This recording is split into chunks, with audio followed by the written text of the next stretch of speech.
सब काम किया, पैकिंग का काम किया, बोरियां उठाई, लोगों के घर में होम डिलीवरीज की। मैं कभी कभी शर्माया नहीं। हाँ, लेकिन लोगों ने मेरा अपमानित भी बहुत मुझे किया, क्योंकि मैं छोटा सा ग्रोसरी मैन था। इतना बड़ा एम्पायर बड़ा किया कि आज, और उसके ऊपर मसाला किंग करके मैंने मुझे शेख के यहाँ से प्रोत्साहित किया गया। यहाँ राई है, जीरा है, अलग तरह के दाल, वीट, सब कुछ है यहाँ। मैं हूँ दुबई के एक ऐसे स्टोर में जो सारे इंडियंस की ग्रोसरी रिक्वायरमेंट फुलफिल करते हैं। अमरावती में एक छोटे से गांव से आए यहाँ के ओनर की स्टोरी ये बताती है कि ये मैटर नहीं करता कि आप कहाँ से आते हैं, पर मैटर ये करता है कि आप लाइफ में कहाँ जाना चाहते हैं।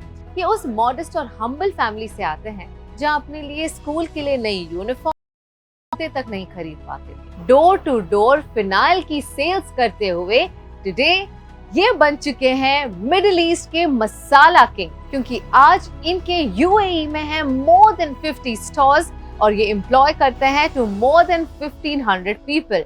This Indian living abroad is the chairman and managing director of Al Adil Group. So let's go and meet Mr. Dhananjay Datar.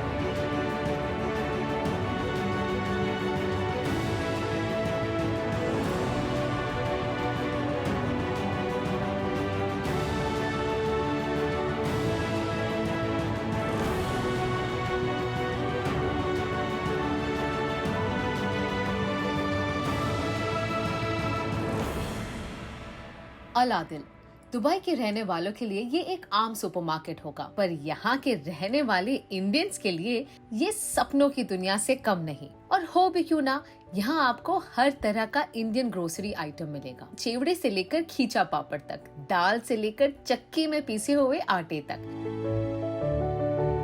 यहाँ पर जो भी लोग आते हैं उनको सामान हम जब बेचते हैं, उसके मन, और जब उसको खुद का जो पसंदीदा सामान जब उसको मिलता है, उसके चेहरे पे जो खुशी मुझे महसूस होती है, जो उसको सेटिस्फैक्शन महसूस है, उससे मेरा दिल हृदय बहुत बहुत प्रसन्न होता है कि उसको मैंने उसे पसंदीदा सामान उसको दी।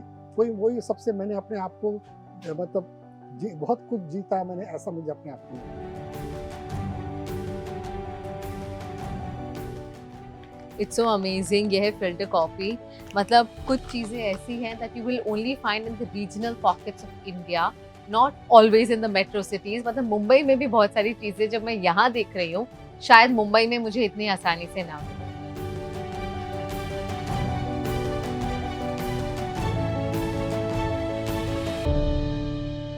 इंडियन स्टोर जो शुरू किया एक इंडियन एंटरप्रेन्योर ने, तो इसका नाम अल आदिल क्यों? हमने जब ये शुरू किया यहाँ पर, तभी हमारे यहाँ पर मेरे फादर ने कहा कि जिस कंट्री का में हम रहते हैं उसके कंट्री के लोगों को हमको रिस्पेक्ट करना चाहिए, उनके कल्चर को रिस्पेक्ट करना चाहिए, उनके लैंग्वेज को पसंद करना चाहिए। तो अल आदिल मतलब अच्छा आदमी, इसलिए हमने अपनी कंपनी का नाम अल आदिल रखा। और हमारा ब्रांड का नाम है पीकॉक, जो हमारा देश का नेशनल बर्ड है। तो हमारा सारा ब्रांड पीकॉक के नाम से बिकता है। ये आदिल जो है इतना पॉपुलर हुआ कि आज उसने जो भी मुझे दिया, जितने भी कंट्रीज में मेरा बिजनेस है, वो सब जगह पे आदिल ही उसका नाम है। आज चाहे ही मिस्टर धनंजय दातार एक बहुत ही बड़े और सक्सेसफुल बिजनेसमैन हैं, पर महाराष्ट्र के एक छोटे से गांव से आए छोटे धनंजय की लाइफ बहुत अलग थी। तो मेरे फादर आर्मी में थे, इंडियन एयरफोर्स में। तो उसमें क्या ज़्यादा इतना हाई सैलरी होता नहीं था। हर 2-3 साल के बाद पोस्टिंग हुआ करती थी इधर से दूसरे जगह पे, वही हमारा लाइफ था।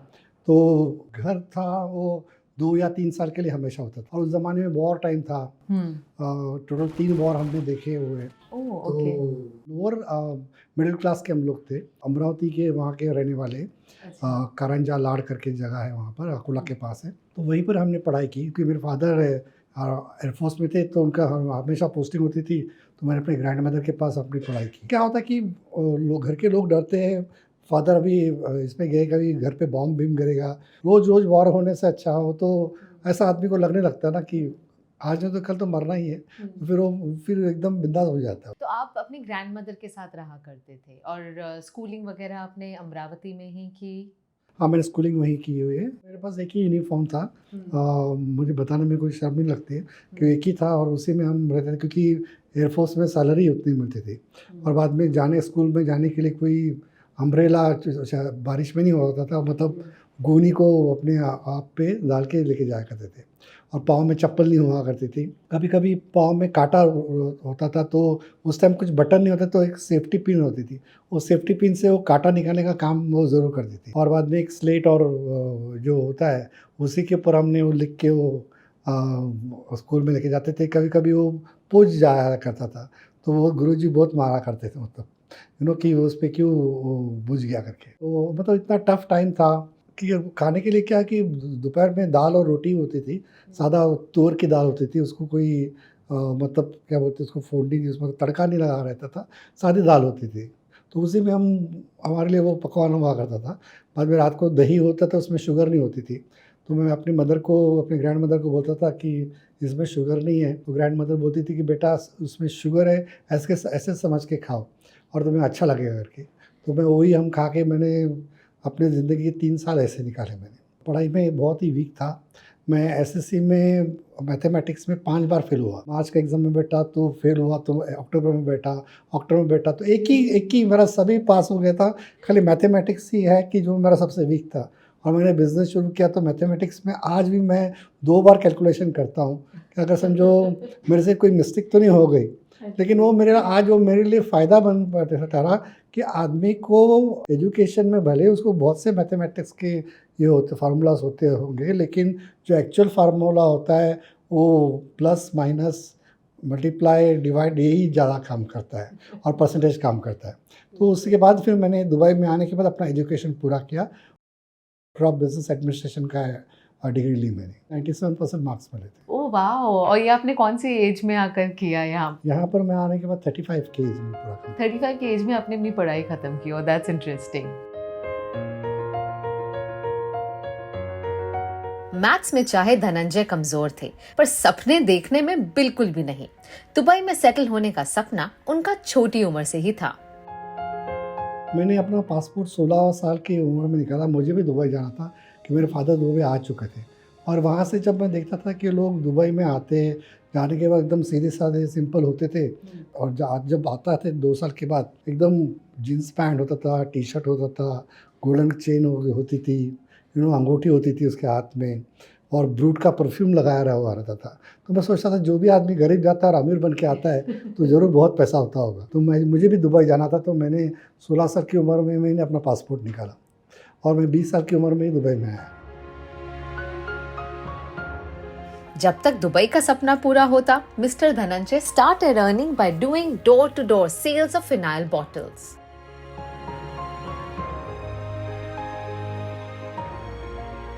डोर टू डोर सेल करता था, लेकिन उसके वजह से मैंने सेल्समैनशिप सीखी कि हर घर में जाके डोर बेल दबानी है और अपने प्रोडक्ट के बारे में बताना है और उसको सेल करना है। जब सेल करने के लिए ग्रुप जाया करता था, तो वो बोलते थे कि ये बिल्डिंग के अंदर सेल नहीं होगा, कि यहाँ पर बहुत कंजूस लोग रहते हैं, तो मेरे पास देते थे। तो लेकिन मैं वहाँ पर सबसे ज़्यादा सेल करके आया करता था कि वो मतलब देखो आदमी के बोलने में सच में सेल्समैनशिप है, और मैं कोई भी प्रोडक्ट बेच सकता हूँ, लेकिन बेचने के लिए बहुत डिफिकल्ट होता है। प्रोडक्ट को सेल करना is a most complicated job है, जो बहुत ही मुश्किल है। किसी को आदमी को हर बेल बजा के उसको प्रोडक्ट के बारे में बताना है, उसको समझाना है, उसको सेल करना है। तो हमें अपने मसालों के अंदर सबसे उसको प्रोडक्ट को अच्छे हाई क्वालिटी का बना के उसको अच्छे प्रॉफिट मार्जिन में बेचना, यही मेरा लक्ष्य था। और उसी में मैं बराबर पास हुआ, क्योंकि मेरा जो बेस है वो सेल्समैनशिप में हो, फिनाइल बेच के मैं अपना नॉलेज लिया। What do you think कि सबसे ज़्यादा क्या क्वालिटी चाहिए एक सेल्समैन को, एक कोई भी चीज़ बेचना? जैसे आपने बताया कितना मुश्किल होता है। एक सेल्समैन को जब तक अपना प्रोडक्ट तुम बेच नहीं जाते हो, तब तो उसके पीछे रहना है आपको। उसको बार-बार जाके फॉलो करना है, और उसके पीछे लग के उसको प्रोडक्ट को समझाना है। ये नहीं कि उसको आज बेच के ख़त्म करना, ये नहीं है। उसको आगे भी हमें बेचना है। उसको लॉन्ग टर्म के लिए हमें बनाना है कि हमारे पास आज भी जो भी कस्टमर है वो 40 साल पुराने हमारे पास कस्टमर है, कि आज भी वो हमारा प्रोडक्ट ले करते हैं और बहुत कॉन्फिडेंस से बाय करते हैं। तो हमें लॉन्ग टर्म के लिए सोचना है, शॉर्ट टर्म के लिए नहीं कि हम उसको एक बार उसके गले में मार दिया और उसको प्रोडक्ट के लिए बेच के उसी वक्त होके, वो नहीं सोचना है। लॉन्ग टर्म के लिए सोचना है, तब आप सक्सेस होगे। क्योंकि बॉटल पे मुझे कमीशन मिलता था जो 10% कमीशन हुआ करता था। तो उतना मैं जो लड़कियां वहाँ पर बेचा करती थी, जो अपने आप को सबसे अच्छी माहिर सेल्स में, वो उससे भी ज़्यादा सेल करके आता था। लेकिन मुझे वो इतनी खुशी होती थी कि मैं सबका मैंने रिकॉर्ड रोज़ का ब्रेक करता हूँ मैं। फिर उसके बाद उसका फ़ायदा मुझे दुबई में आने के बाद बहुत हुआ। नौकरी पेशा फैमिली से आए एक बिजनेस शुरू करना सिर्फ एक सपने सा ही लगता है, बट नॉट फॉर मिस्टर दातार। कि देखो हम लोग महाराष्ट्रियंस ब्राह्मण्स हैं। हम लोग एकदम टिपिकल लोग होते हैं कि भाई नौकरी करनी है, बिजनेस नहीं करना है। हमारे मतलब हम लोग को महाराष्ट्रियन लोग बिजनेस में ही ऐसे हम लोग सोचते हैं। तो लेकिन हमने वैसा नहीं किया। मेरे फादर ने आके पहले जॉब किया यहाँ पर। तो जॉब करने के बाद 5 साल के बाद जब उनका कॉन्ट्रैक्ट पूरा हुआ तो उन्होंने बोला कुछ तो भी शुरू करते। तो हमने एक छोटा सा ग्रोसरी स्टोर शुरू किया। तो उन्होंने मुझे फ़ोन करके बुलाया कि तुम आओगे क्या करके। तो जो वो काम बोलेगा वो काम करना पड़ेगा। तो फिर मैं 20 साल की उम्र में यहाँ पर आया और मैं 50 किलो की बोरी उठाया करता था। तब मेरा वेट खाली 47 किलो हुआ करता था। इतना पतला हुआ करता था मैं। और बाद में 16 घंटे काम किया करता था। और मैं मिर्ची पाउडर की बैग 47 डिग्री सेल्सियस में बैग अपने कंधे पे उठा के जाके डिलीवरी करके आया करता था। तो इस हम स्पाइसेस के बिज़नेस में हैं और इसी स्पाइसेस के अंदर बिज़नेस में मैं आगे बढ़ूँगा करके ऐसे मैंने सोचा हुआ। और सोचे कि अभी मेरा कॉन्ट्रैक्ट पूरा हो गया, करूँ क्या करके। तो उन्होंने सर्वे किया कि यहाँ पर नॉर्थ इंडियन प्रोडक्ट को डिमांड ज़्यादा। तो उन्होंने फिर वो ग्रोसरी शुरू की और नॉर्थ इंडियन प्रोडक्ट उसमें रखे। तो उसका वजह से डिमांड को हमको अच्छा रिस्पॉन्स मिला और उसके उससे शुरुआत हुई। पहले 150 स्क्वायर फीट का शॉप था, उसके बाद हमने शुरू किया। और अभी आपका एवरेज साइज क्या है? 5000 है, 6000 है। और ऐसे कितने स्टोर्स हैं ऐसे 50 स्टोर्स थे हमारे। फादर ने बोला कि हम ऐसे एम्प्लॉय करके काम करेंगे, हम ऐसे ओनर करके काम नहीं करेंगे। तो फादर 700 लेते थे और मुझे 600 देते थे। जब भी काम किया ऐसे एम्प्लॉय करके काम किया। और मैं आज भी जब भी काम करता हूँ तो ऐसे एम्प्लॉय समझ के काम करता हूँ, एक मालिक समझ के काम नहीं करता हूँ। मैं ड्यूटी पे टाइम पे आता हूँ ताकि बाकी स्टाफ टाइम पे आता हूँ। और स्टाफ जब जाता है उनके बाद फिर मैं जाता हूँ। तो फिर उसके बाद उनको लगता है कि नहीं, अपना मालिक भी अपने लिए पहले आता है और बाद में लेट जाता है, ताकि वो उनको भी वो एक डिसिप्लिन है मतलब मिलता है कि नहीं, अपन मालिक से पहले कैसे जाएगा। मिस्टर दातार और उनके पिताजी ने दुबई की सबसे पहली किराने की दुकान शुरू की बर दुबई में। इंडियन मार्केट में यहाँ पर मोस्टली पूरे केरलाइट हुआ करते थे और वहाँ पर नॉर्थ इंडियन प्रोडक्ट नहीं मिलता था, जैसे पंजाबी, गुजराती, सिंधी, मारवाड़ी वगैरह जो प्रोडक्ट नहीं मिला करते थे। तो उनको केरला वालों को जाके अगर प्रोडक्ट बता तो उनको समझ में नहीं आता था। मैंने उस आइटम में मैंने ध्यान दिया और वो प्रोडक्ट मैंने मंगाना शुरू किया। और मैंने शुरू किया कि उसे गांव के कोई मांगता था मुझे कि मेरे गांव में यार ये अचार मिलता है तो वो मुझे मंगा के दो। मैं उसके गांव से जब वो चीज़ मंगा के देता था तो उसको वो एक अपना सा फीलिंग होता था। उसके बाद वो उसका मैंने दिल जीते लोगों के। और आज भी अपनी सक्सेस का श्रेय वो यहाँ के रहने वाले सिंधीज को देते हैं। यहाँ पर बर दुबई करके है जो वहाँ पर हमने शुरू किया और यहाँ पर पूरे सिंधी लोग रहा करते। सिंधी से पैसे कमाना बहुत मुश्किल है ऐसे लोग बोलते हैं, लेकिन मैंने उसी में मैं सक्सेस हुआ।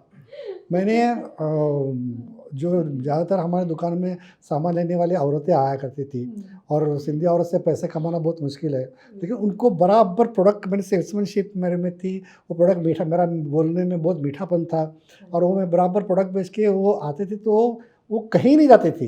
वो आज भी मेरी दुकान में आज आके वही भाई इधर से ही मैं सामान लूँगी करके एक प्रकार का एक और एक दूसरे एक सिंधी दूसरे 10 सिंधी को तो जरूर जाके बताती क्योंकि सिंधियों के में मतलब पूरा एरिया सिंधी था। तो एक दूसरे के साथ वो आपस में ही उनका कंपटीशन होता है। जरा हाई फाई रहते मैं इस दुकान से मैंने सामान खरीदा और बताते कि भाई ये देखो दुकान में ये सामान अच्छा मिलता है, ऐसे बोलते हैं गॉसिपिंग ज़्यादा होता है सिंधियों में, वो भी पता है। तो वो गॉसिपिंग में मेरा भी नाम हुआ करता था कि भाई इधर सामान अच्छा मिलता है, तू भी जाके वहाँ से लेके आके। तो उसकी वजह से मेरा प्रोडक्ट बहुत अच्छा बिकने लगा। और मेरे जो सबसे नंबर 1 है वो पंजाबीज़ ने मुझे बहुत सपोर्ट किया, सिंधी, गुजराती, महाराष्ट्रियन, बाद में यूपी, बिहार, तमिल लोग ने मुझे बहुत सपोर्ट किया। दुबई एक नया देश था आपके लिए और आपके फादर के लिए। How welcoming was the city? ये बहुत ही चैलेंजिंग था। यहाँ पर टिकना इतना आसान नहीं है। यहाँ पर मैंने देखा कि आदमी को हीरो से ज़ीरो होते देखा हुआ है और ज़ीरो से हीरो होते हुए देखा हुआ है। लोग पैसा बहुत लेके भी आते हैं और फ्लॉप होके चले जाते हैं, और जो आदमी एकदम कुछ भी नहीं लाता है और वो हीरो बन जाता है, लेकिन उसके पीछे बहुत मेहनत होती है। तो मुझे भी चैलेंज आए, हमारा बहुत नुकसान हुआ। हमें पता नहीं था कि होलसेल में माल बेचते वक्त कि उसको क्रेडिट पे बेचना पड़ता है। पेमेंट्स जो है 90 डेज़ 120 डेज़ के बाद आता है, तो हमारा पैसा भी डूब गया काफ़ी। तो हमने अपनी माँ के गहने बेचे और वो पैसा लाया बिजनेस में, लेकिन बिजनेस करेंगे ही करेंगे और इसी में ज़िंदगी ये करेंगे, आगे दूसरा प्लान भी हमारे पास नहीं है। उसमें हमने जब माल पैसा डाला मार्केट में यहाँ पर, तो हमने वो रिकवरी भी किया हमने। उसके बाद फिर मैं सक्सेस हुआ। मैंने अपने मदर को बताया था कि मैं तभी दुबई से वापस आऊँगा कि जब मैं तुम्हारे गहने और मंगलसूत्र वापस लाऊँगा। तो 3.5 साल मैं यहाँ से नहीं गया, और लेकिन जब मेरे ऐसे हमारा दुकान चलने लगा, तो यहाँ पर कुवैत और इराक का वॉर हुआ, तो लोग यहाँ से भागने लगे, जाने लगे कि हम लोग यहाँ नहीं रहेंगे। लेकिन हम लोग यहाँ से नहीं गए कि मेरा पता था कि मेरे मदर के गहने मुझे लेके जाने हैं, तो मैं यहाँ से खाली हाथ कैसे जाऊँगा। तो मैंने उस वक्त हमारा बिज़नेस बहुत चल पड़ा, लोग पैनिक बाइंग करने लगे और प्रोडक्ट बहुत बड़ा क्वांटिटी में बाय करने लगे, जिसमें मुझे बहुत प्रॉफिट हुआ।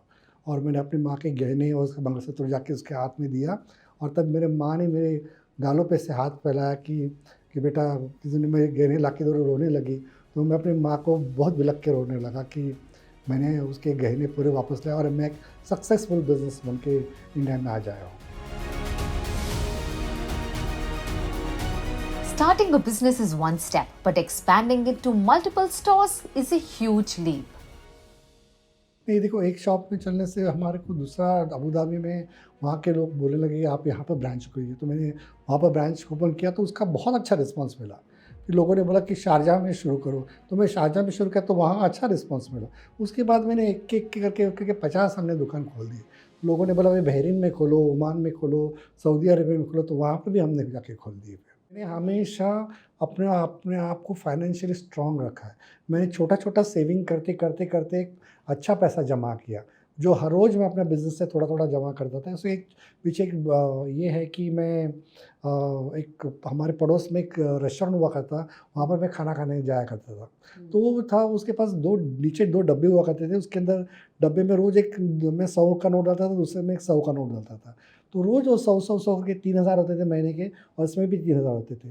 तो मैंने उसको पूछा था भाई ये क्या करता है करके, तो उसने बोला ये 3,000 मेरा प्रॉफिट है, और 3,000 में अपना स्टाफ का सैलरी और उसमें खर्चा वगैरह देखता हूँ। तो मतलब मैं भी कैसे करूँ, तो मैं रोज़ का मैं भी जब 500 रुपये निकलने लगा, तो उस महीने का हो गया 15,000, तो उसका साल का हो गया 1,80,000। तो इसका क्या करूँ, तो मैंने नया ब्रांच खोला अबू धाबी में 1,80,000 में। वहाँ से भी मैं रोज़ 500 निकालने लगा, तो पूरा साल का हो गया 2 शॉप का 3,60,000। उसके अंदर मैंने शारजाह में मैंने किया शॉप खोला, तो उसमें से भी रोज़ का 500 ऐसे करके मैंने कितने सारे ब्रांच किए। और ऐसे जब बिज़नेस में से आप पैसा निकालते हैं, तो बिज़नेस को कुछ शॉर्टेज नहीं होता है। एक साथ अगर पैसा निकालना हो तो बहुत निकाल नहीं सकते हम लोग।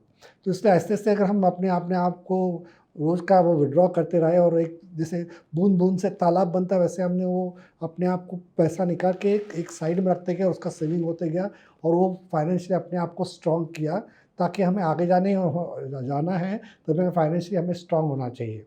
हमारे पास अगर कुछ सेविंग्स है, तो हमें जब भी हमेशा कॉन्फिडेंस होता है कि मैं आगे भी जब गया और मुझे कभी कोई प्रॉब्लम आए, मेरे पीछे पैसा है।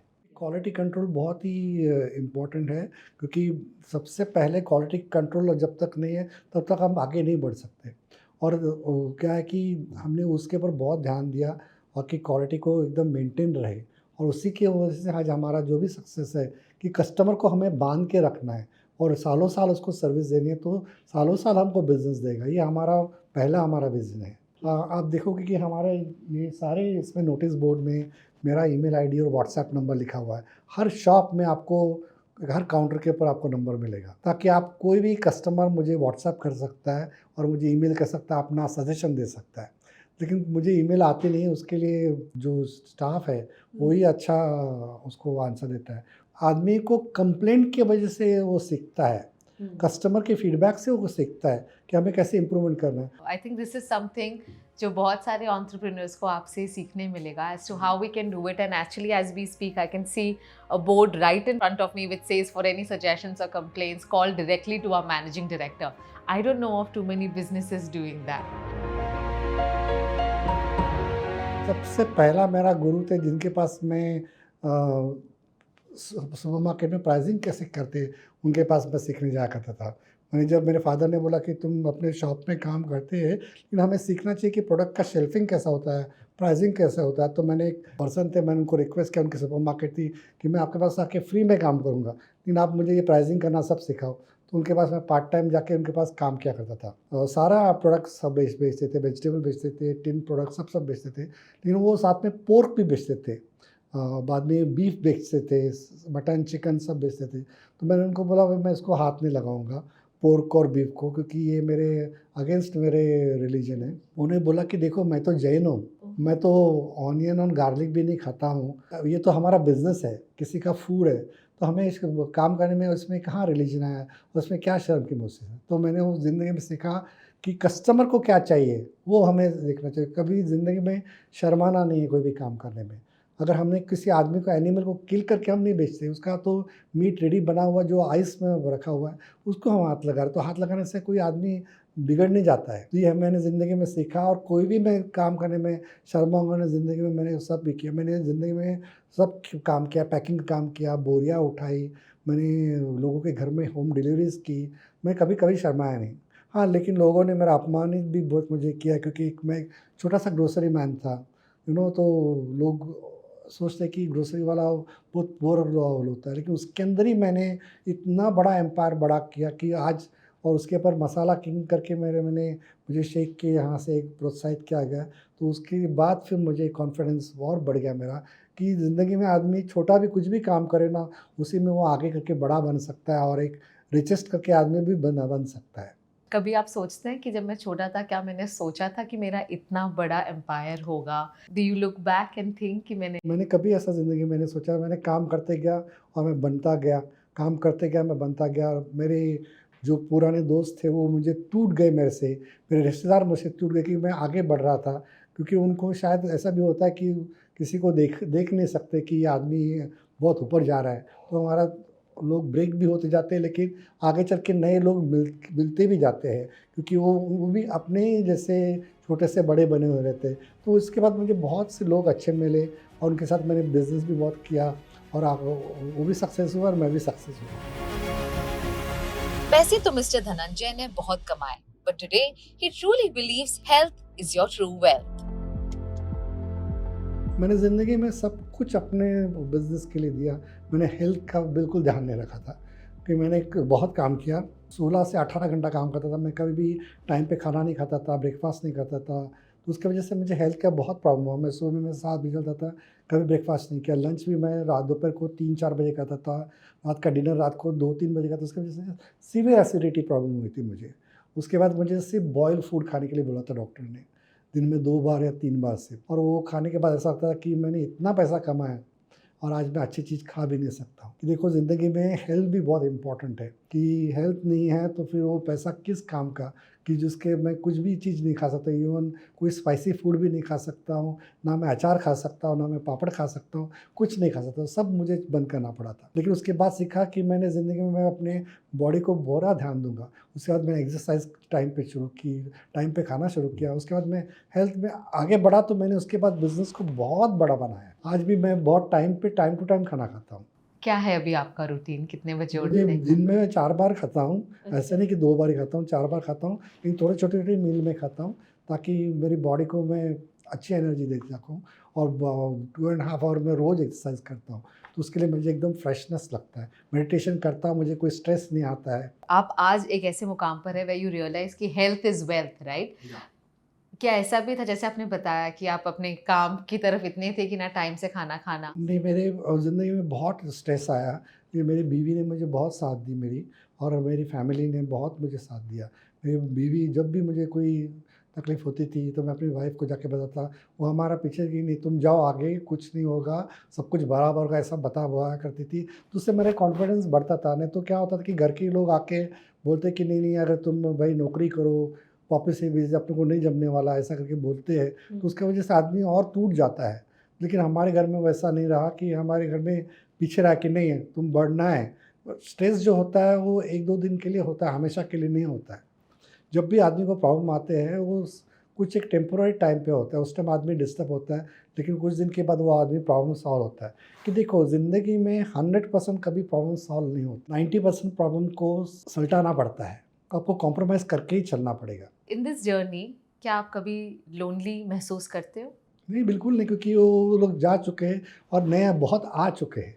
तो अभी नए इतने आ चुके हैं कि वो जो हमारे इसमें से और हमारे लेवल के आ गए, मतलब वो भी छोटे से बिज़नेस में से बड़े बने हुए, जो मुझे बहुत सालों से जानते थे और वो हमारे आज फ्रेंड हैं।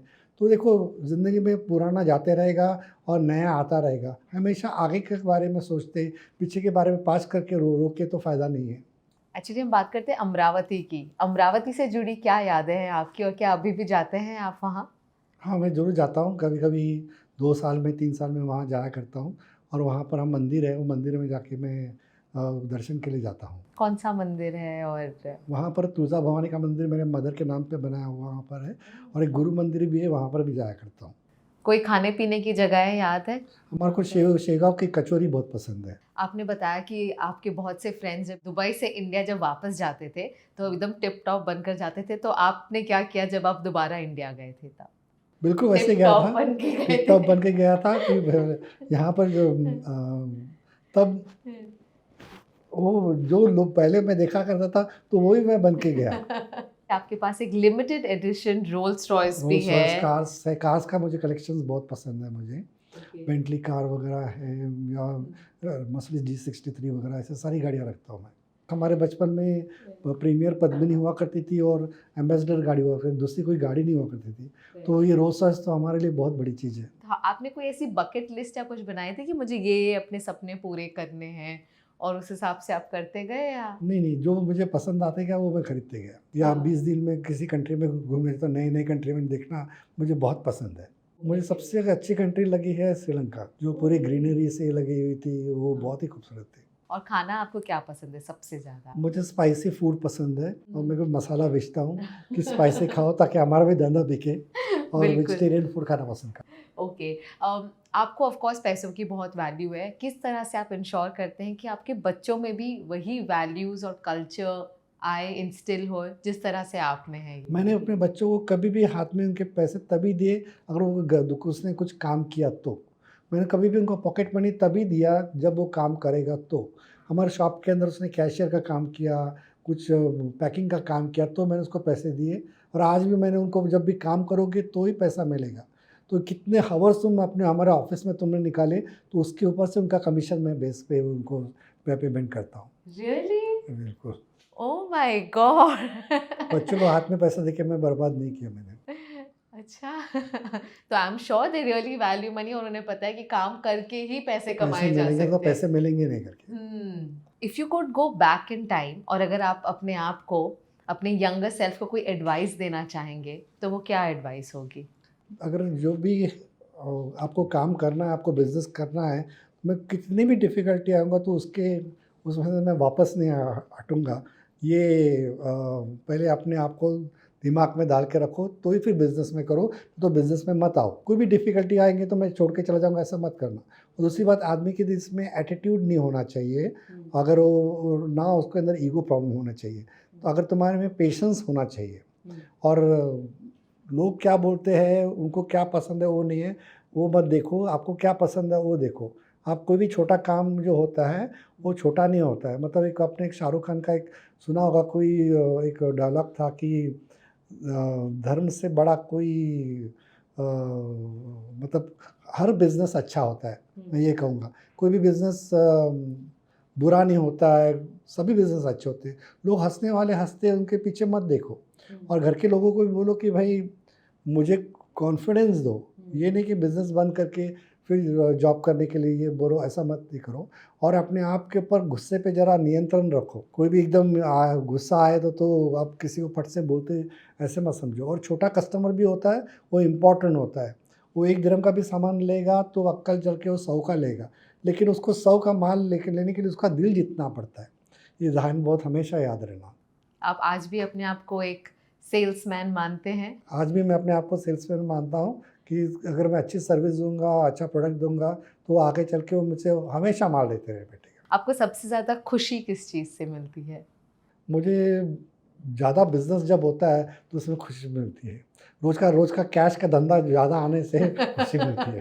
टीम को किस तरह से मोटिवेट करते हैं? टीम को मोटिवेट करना हो एक सही सा बिग चैलेंज कि हमें उनको प्रेशराइज नहीं करना है, कि उनको कॉन्फिडेंस देना है कि हमें देखो आज हमने ये टारगेट पूरा किया है, आगे चल के हम ये टारगेट पूरे करेंगे।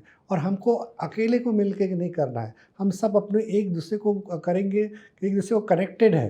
तो ये नहीं कि एक आदमी से करने से ही सब सक्सेस होता है, ऐसा नहीं है।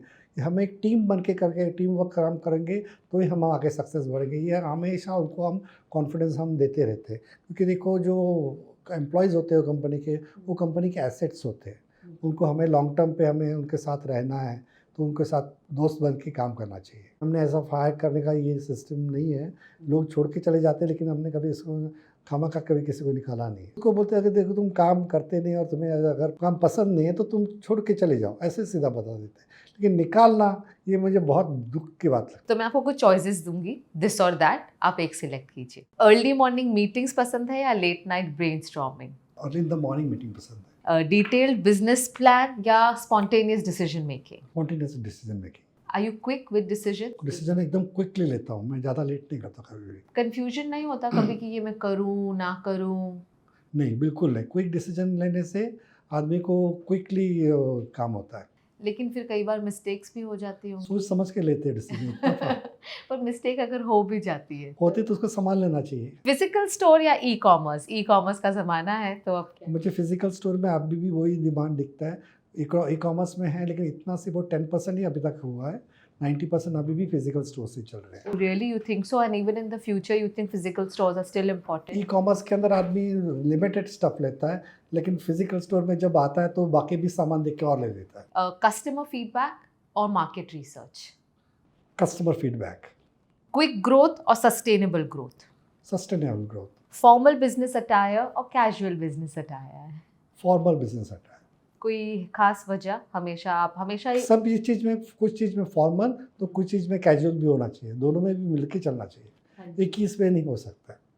मैं किसी एक एंटरप्रेन्योर से बात कर रही थी और वो बता रहे थे कि जब भी उन्होंने अपने किसी फ्रेंड के साथ कभी कोई बिजनेस किया है, so they have always lost the friend या रिलेशनशिप। आपने कभी कोई अपने रिलेटिव्स या फ्रेंडशिप में कभी कोई बिजनेस ट्रांजैक्शन किया है और आपका क्या कहना है कि करना चाहिए या नहीं करना चाहिए? मैं बिल्कुल अपने फ्रेंड्स के साथ बिल्कुल फ्रेंड जैसा रिलेशन रखता हूँ, लेकिन बिजनेस का रिलेशन उससे बिल्कुल नहीं रखता। उसका पैसा ऐसा चीज़ है कि रिलेशन ख़राब करता है। और कुछ ना कुछ हो गया तो वो एक तो सोचता है कि ये और कॉन्फिडेंट होता है कि मैं अपने फ्रेंड है मेरा, तो मेरे से लेट भी होगा तो चलेगा। लेकिन हम अननोन फ्रेंड से जब काम करते हैं तो टाइम टू टाइम डिलीवरी मिलती है और टाइम टू टाइम सर्विस मिलती है। बिल्कुल। सोलो एंटरप्रेन्योरशिप और बिजनेस पार्टनरशिप? सोलो। आदमी ने बूट पॉलिश का धंधा करेगा चलेगा, लेकिन कभी पार्टनरशिप पर धंधा नहीं करना चाहिए। बूट पॉलिश का धंधा भले ही छोटा हो, लेकिन अपने पैसे के दम पे कमाना चाहिए। कि पार्टनरशिप में आगे चलने के बाद रिलेशन ख़राब होता है, इसलिए छोटा भी धंधा हो लेकिन अपना धंधा शुरू होना चाहिए। वर्क फ्रॉम ऑफिस और work from home? No, work from office. Work from home में क्या करता है पता नहीं, वो टाइम पास ज़्यादा करता है, और लेकिन ऑफिस में कर रहेगा तो पूरा ऑफिस में काम करता है। रिस्क टेकिंग और play it safe? Play safe. Play safe. No, never take risk. Business में अंदर हम जब रिस्क करते हैं तो बिजनेस का रिस्क, काम के बारे में रिस्क है, लेकिन सेविंग के पर फिर रिस्क नहीं ले सकते। सेफ बिजनेस करना चाहिए, क्योंकि हमें हमेशा स्ट्रेस फ्री हम सो सकेंगे। इकोनॉमी क्लास और बिजनेस क्लास? First class. पैसा है तो उसको एंजॉय करना चाहिए। Now you spoken like a true entrepreneur. तो आप हमेशा सिर्फ फर्स्ट क्लास में ही ट्रैवल करते हैं? बिल्कुल फर्स्ट क्लास में ट्राई करते हैं। तो हमने पैसा कमाया किसके लिए? अपने लिए। तो अगर मैं कमाऊंगा और कल चल के मर जाऊंगा तो मेरे आगे की जनरेशन मजा करेगी। इससे अच्छा मैंने पैसा कमा तो मैं भी तो एंजॉय करूँ ना उसको। बिल्कुल। एंड वी विश कि आप लाइफ में और मजा करें, एंड आई एम श्योर आपके कस्टमर्स भी बहुत खुश हैं आपसे। So thank you on behalf of Curly Tales and of course all your customers who been customers of Aladdin.